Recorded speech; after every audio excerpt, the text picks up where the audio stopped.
And I'm going to give you some instructions on the screen here. I've done this to hundreds of audiences all around the country, and we're going to see exactly where you guys are compared to other those audiences. I'm going to give you some instructions.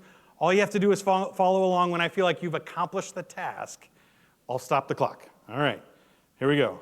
3, 2, 1.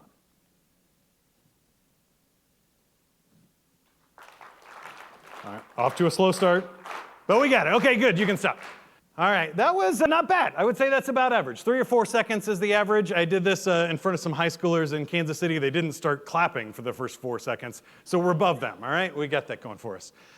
That is the world's fastest example of predictive analytics. What you have to do to accomplish that task is listen to the audience, listen to what else is happening, and then predict the beat for the next clap and to get in sync with what was going on. So when we think about predictive analytics in our businesses, I think of a few different ways that we can use this. Predicting customer behavior, analyzing trends in those mass areas, like thinking about what 80% items we can fix and predict what is going to happen so we can plan ahead for those things.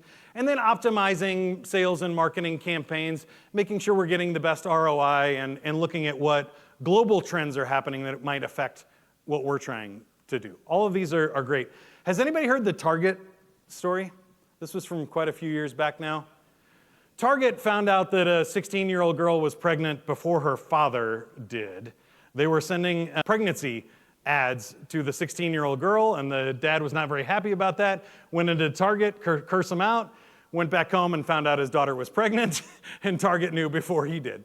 It turns out it's not very hard. You know, we all have those loyalty cards, and we're using the same credit cards. If you purchase a pregnancy test and then a few weeks later purchase prenatal vitamins or cocoa butter, we're going to assume that was a positive test. And then we know from there we can predict a lot of things after that. So if you're keeping track of all of this information on this consumer, if they start buying blue and green boy clothes and Legos for Christmas gifts that year and all the things, okay, we're going to say that baby was probably a boy, right? And we know about when it was born, and there's gift registries and everything else. We're learning more information. 10 years later, Target can send you an ad that's the hottest gift for 10-year-old boys that year, and you don't know the information that they had. You don't know that they were predicting those actions. So when everybody hears about their phones listening to them, and then Facebook pops up an ad about something you just mentioned, it turns out they don't have to listen to you. They have enough data to predict what you're going to buy based on what your friends are buying, what everybody else is looking at. So even if you don't have a cell phone, we have over 50,000 data points on you based on what everybody else around you does on their phone. So if everybody else in your demographic, age group, your friend group, everybody watching the same TV show as you is buying this product, there's a good chance that we want to serve you ads for that as well. So you can use all of these things for good or evil. We've heard earlier today with cybersecurity some of the things that maybe you don't want to do with AI.